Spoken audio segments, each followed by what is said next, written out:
I think we have a quorum just by looking, so why don't we go ahead and call the meeting to order. Can we do a roll call, please? Member Selman?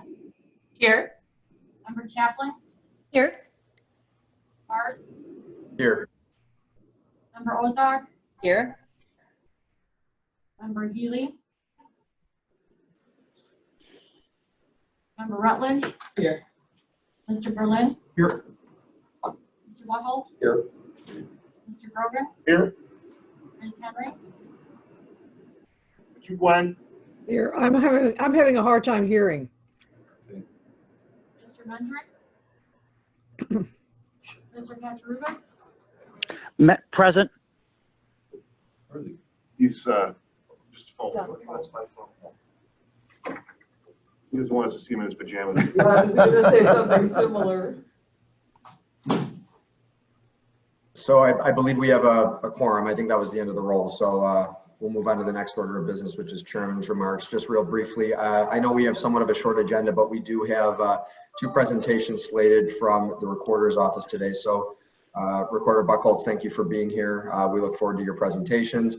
Just for everyone's awareness, we did have a website design redesign presentation also on the agenda. We're going to go ahead and pull that item. If those who were here at the beginning of the meeting remembered, Don mentioned that there might be some challenges with funding from the CARES Act for that project. So while we'll continue to investigate and obviously hope to make it a priority at some point, we're going to hold off on that for right now and wait until we have a little bit more information. So if there's no objection to that, that's what we'll do. Moving on, I'll entertain a motion to approve items, to combine and approve items A and B under the approval of minutes, the meeting from July 14th and August 11th. So moved, Chaplin. Second. Katsarubis. We have a motion and a second. Any discussion, additions, corrections, or deletions? Connor, can we have to do a roll call on everyone? We have to do a roll call on everyone. Okay.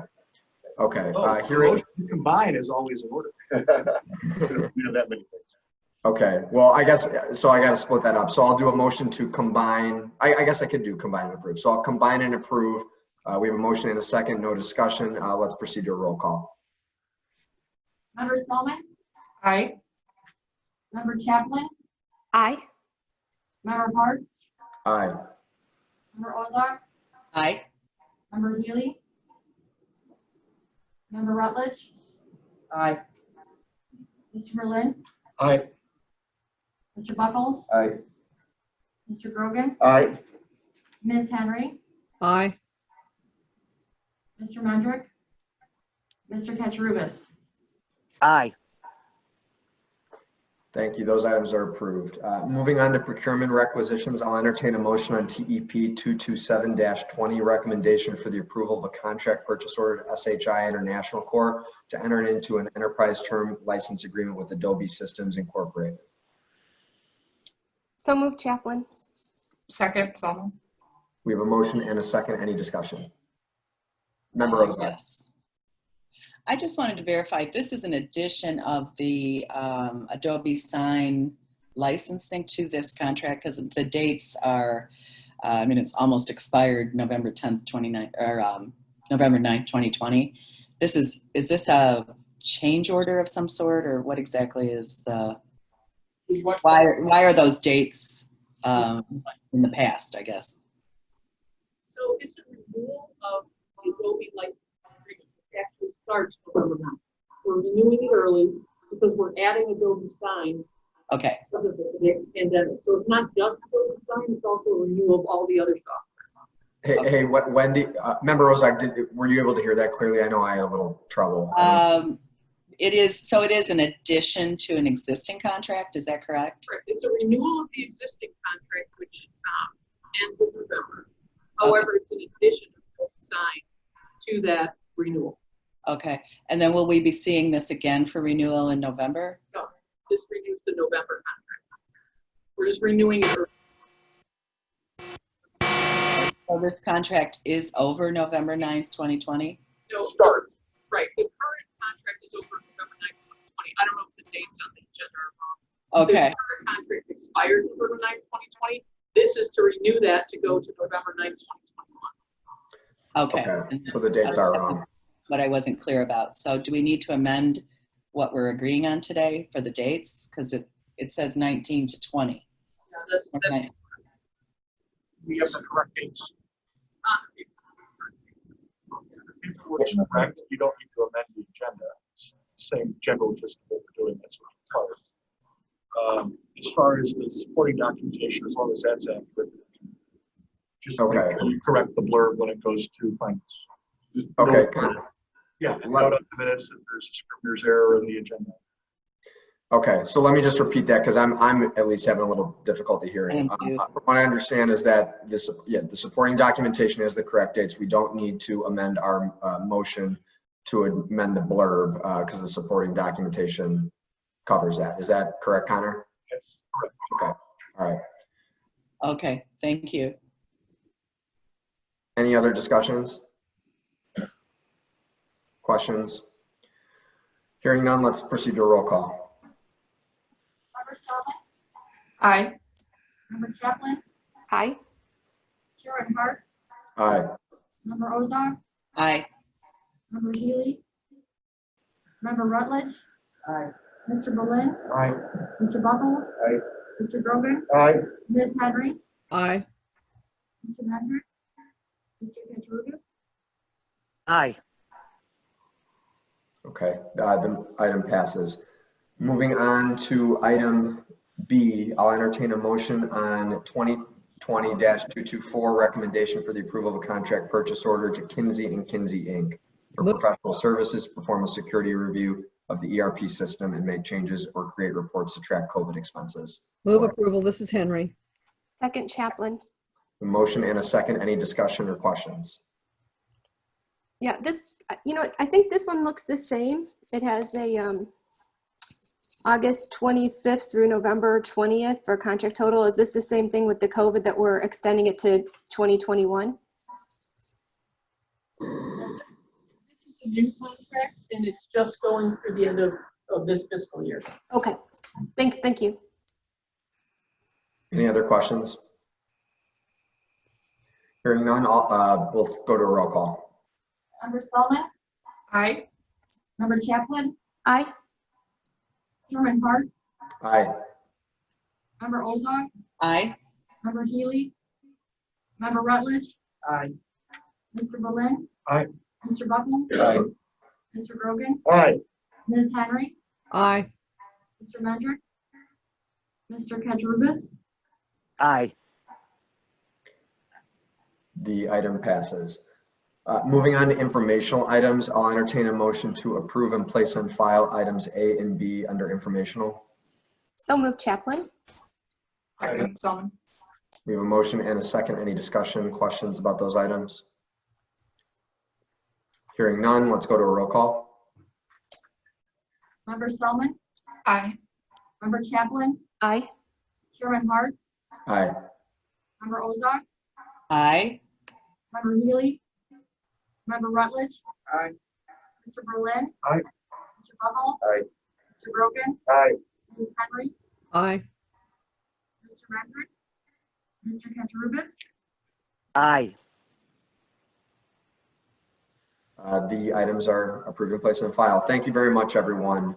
Let's proceed to our presentations. As I mentioned, we have the recorder with us today to walk through his budget presentation. Mr. Recorder, if you don't mind, I can't see where you're sitting, but I know for anyone who's not sitting at the table, at least on my end, it's a little difficult to hear. So if you don't mind sitting at the table, if you're not there already, that'd be great. And with that, the floor is yours. There's the public comment. Public comment. We have to do public comment, Greg. Oh, I forgot public comment. Is there any public comment? There it is. We do have one public comment for the record. It's from Edgar Powell. It's regarding YouTube channels. It says, I recently noticed that the county has set up multiple YouTube channels to publish its videos. For example, the county clerk's office created a channel for election-related videos. The county board created a separate channel for board committee meetings. Why are separate channels being created? A YouTube channel is already available for the county as a whole. It seems redundant to create additional channels for individual agencies or departments. Having separate channels could potentially be confusing to the public, but I can also see the value of having a specific location for videos related to the election or to public meetings. There's a way to accomplish this goal without having multiple channels. Within a channel, you can create separate sections to help organize the content. Perhaps this is an option that you may consider. If you consolidate everything into the county's channel, you can still have separate actions, a separate section for the clerk's office and also for board committee meetings. That concludes Mr. Pell's comment. Thank you, Connor. And there's no other public comment, correct? You said? There's no other public comment. There's nobody but staff in the room. Okay, great. Well, thank you. And I'll just briefly take a point of privilege here and thank Mr. Pell again for his always insightful comments. Really appreciate his engagement. I know that there is the potential for confusion right now with how the county channels are organized and the number of channels. The DuPage County channel has always been the point of record for our YouTube presence. I know there have been subsequent channels made in the era of COVID just to ensure that information is getting out as quickly as possible from some different areas of the county. But we're going to take that from an IT standpoint and look at how we can best consolidate that to make sure the organization is easy to understand for our public. Don, anything you want to add to that? No. As Greg mentioned, we'll take a look at it. There's a number of nuances that go along with streaming and how things are set up in the YouTube channel. So certainly appreciate the comments from Mr. Powell. However, that's a little more complicated than that. And then there's also the domains of the people who own those channels, like the county clerk. So something to work on. Yes, something to work on. And when you have things like the county clerk, I mean, she has her own authority, and she may think something is the most important thing, whereas the county board may think it's the third most important thing. So I think when it comes to the elected officials, it may not be as simple as just having us all on one piece of paper. Yep, agreed. Okay, thank you for the reminder for public comment. I never want to change that. So thank you. You don't want to go to jail. Yeah. So with that, I believe, Mr. Recorder, the floor is yours, and feel free to proceed. Thank you, Chairman Hart. My name is Fred Buckles. I'm the DuPage County Recorder. Seated to my left is Tony Manzulo, my Chief Deputy. He's going to present the budget proposal today.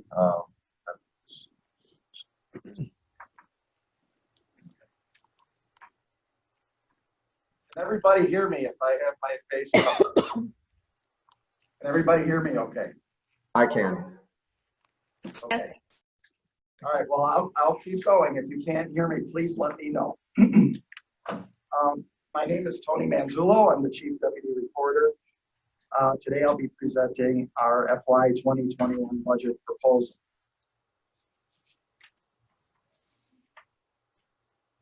I'm fogging up a little bit here, so I'm going to lower this.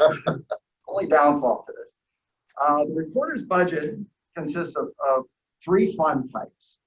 The first and by far largest is the County Recorder General Fund, and that is approximately $1.5 million. The other two are special revenue funds, Recorder Doc Storage, which you'll be hearing a little bit about at Finance Committee, and the Recorder GIS, which is made up of $1 of the $15 that is applied per recording for GIS. County IT GIS gets 14 of that. The county recorder retains $1. For the purposes of our discussion this morning, I wanted to focus mainly on the general fund. And if we have time, which it looks like we might, we could wrap back around and discuss in brief the other two funds.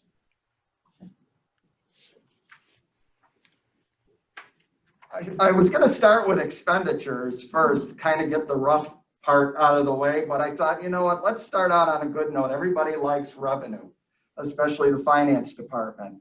So this year, our revenue projections look pretty good. We estimated last year that we were going to most likely come in around 6.6 million. Now that's an amount that goes into the general fund, okay? Last year, 2019, we had a phenomenal year. I wasn't quite convinced it was going to be a repeat, so I went a little bit conservative at 6.6 million, and it looks like we're tracking toward that number. Right now, down at the bottom, I took a little snippet of one of my own little worksheets. The $4.8 million figure is an actual figure as of the end of July. So you can see we're well on our way to hitting that $6.6 million projection with 4 months to go.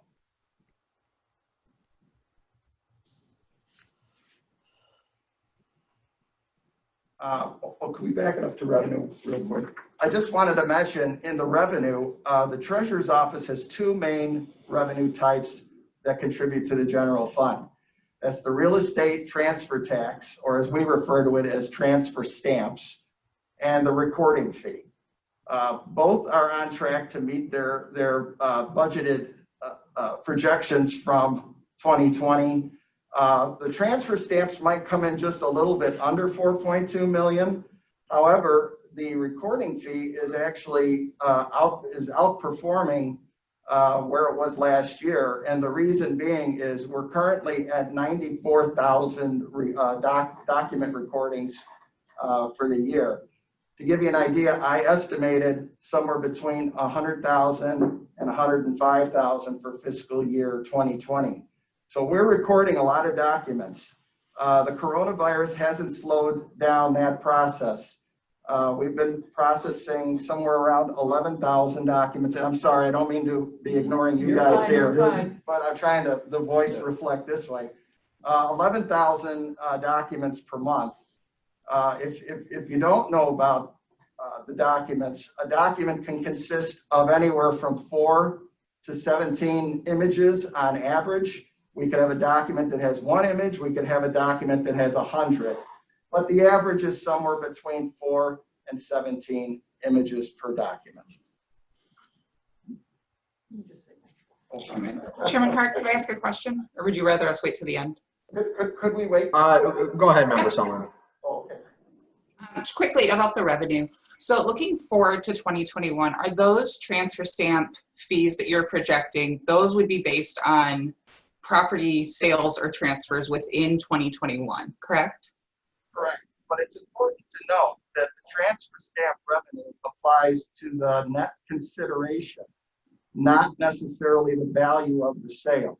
But it has to sell, right? There has to be a transaction. There has to be a transaction. Yes. So have we consulted with Giving DuPage or some other entity? Because I don't think it's realistic to be expecting that our property sales will stay level next year. I just don't think any national economic indicators are giving us that information.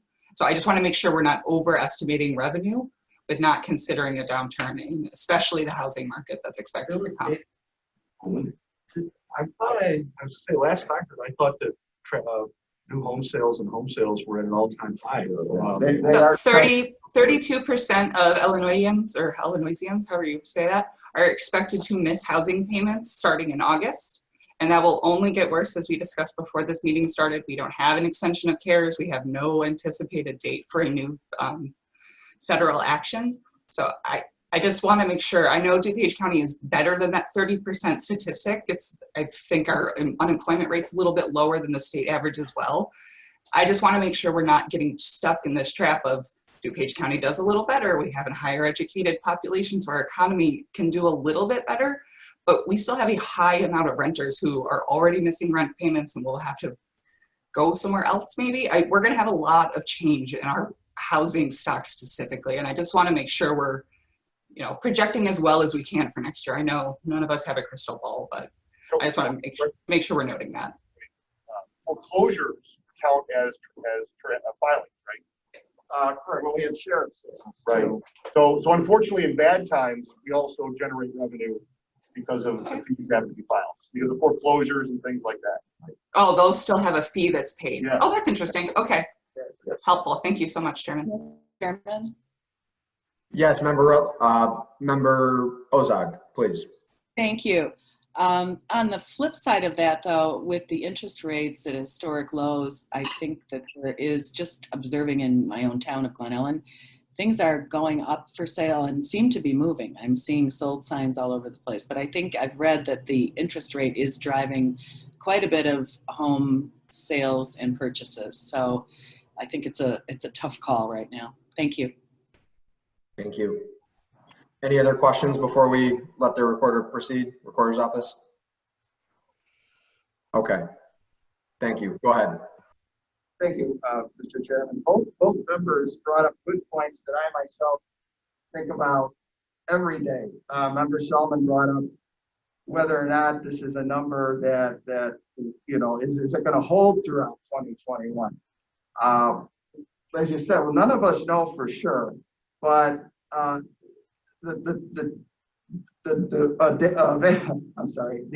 data we have available now, which is historical data and current data, as was brought up, merchandise in the real estate market seems to be moving and moving well.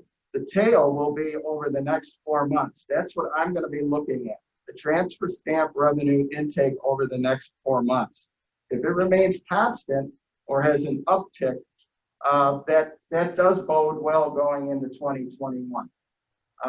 Member Ozog brought up the number of recordings. Most of our recordings are driven with mortgages and mortgage releases.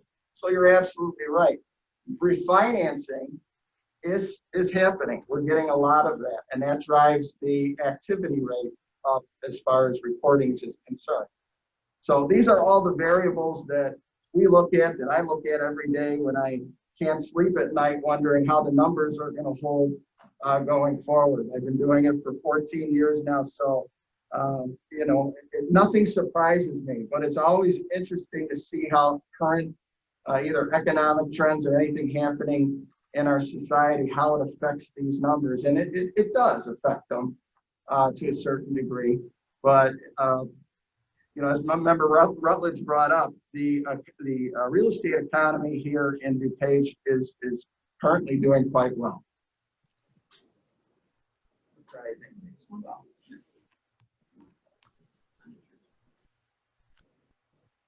Expenditures. Okay. I had to break these up because, you know, if you saw the Oracle reports, the print is real small, and I have magnifying glass when I have to look at these. So I thought we'd take these in 2 slides. The personnel expenditures going forward for 2021. Overall, our expenditure budget is actually 2% lower than what we had asked for last year. And there's a couple of reasons why that is. We have some vacancies in our positions, and we also have quite a few higher level retirements that are going to be happening prior to the end of the year. So the anticipation is that we shouldn't need, when we do refill those positions, they will probably be most likely at a lower level. I did the reduction scenarios for you, but I realized I didn't take into account that I've already reduced it by 2%. So my 10% is actually 12, my 20 is 22, and my 30 is 32. And that's just for conversation's sake. We reduced our overtime budget from 24.5 to 14.5, kept everything else pretty much the same. And again, the thinking with the vacant positions is we have a lot of experience in our office still. We're going to see how this goes going into the next fiscal year. I do think we're going to have to make a few hires, adjust a few salaries as people take on more responsibilities and higher positions. We have our office manager who's been with us for 35 years, will be retiring. Deputy recorder will be retiring. So we have some experience, a lot of our experience there will be leaving, but we do have a lot of folks on deck that we can move up and put them into those positions to carry us into fiscal year 2021. The commodities and contractual budget for general fund is fairly small compared to the personnel side, obviously. It's practically identical to 2020. When this was prepared, I thought, you know what, we're going to go into 2021 with the same mindset we went into 2020 expenditure-wise toward the general fund, anticipating that in some of these cases, it either will be at the same expense or possibly lower. I did budget travel expense. I don't think we're going to do much traveling next year if things keep going the way they are. But I just felt with a new recorder coming in that there's a good chance that there might be some training opportunities for that new recorder. So I wanted to be prepared in case things do get better, and that recorder would like to go and get some training if it's not offered virtually, which everything seems to be offered virtually today. But again, I don't have a crystal ball, so I'm just trying to prepare for those unknown contingencies. That's pretty much it. Our software maintenance agreements, those are for our various programs that we run. The statute reads that the general fund has to supply or is to supply a certain amount of funding toward that. The dock storage fund is really where we push a lot of that now off to.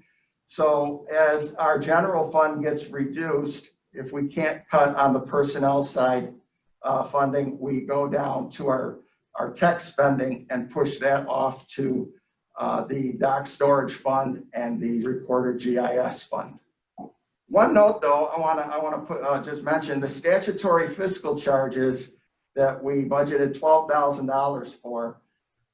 I'm not sure how if that's even gonna be needed going into 2021. We are currently in conversations with Treasurer Henry to move our bank account that we have had for forever and put it under the umbrella of the treasurer.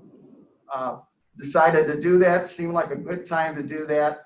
And maybe there'll be some savings as far as bank fees realized with that move.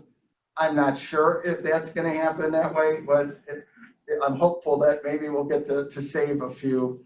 If you noticed in 19, we spent half of what we were budgeting for the issue. So those banking fees, at the very least, most likely will be somewhere around 6,000 to 7,000 if we have to expense that.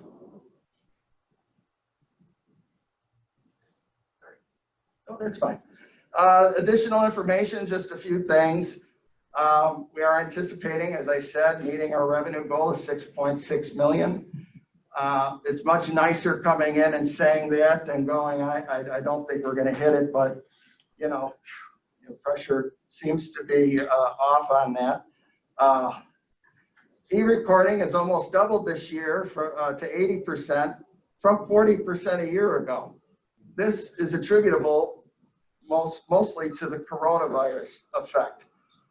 We have less foot traffic that was coming in. There was a period of time where we didn't have any foot traffic coming in, even though we were operating every day, recording documents every day throughout the coronavirus period of time that started in March and April. We opened the office fully for all services somewhere around June 15th, I think it was. So we've been open entirely for business, and we've been getting it since June 15th. So I like this number because we put a lot of research and time in promoting e-recording. It's another way, it's a modern way to deliver documents to the office. It cuts time down tremendously. And everybody's talking about, the post office these days. This is one less item that's put into the postal arena to lessen, that particular part. So yeah, we think it's great. E-recording is good. I don't know if it'll ever hit 100% because we're still going to have traditional companies that either mail overnight or, if you can believe it, walk their documents into the office. But the hope is 85 to 90%. That would be the target goal. Our recordings have remained steady throughout the pandemic period, and we're currently sitting roughly at 94,000. This was a number that I took as of the end of July, so we've surpassed 95. We're closing in on 100 as we speak. The general fund budget's 2% lower, I said that, and the 2021 is going to be primarily a maintenance budget, much like 2020. There is some there are some old film that I'm going to recommend that we digitize and restore. Film, as you know, only has a shelf life of maybe 50 years if you're lucky.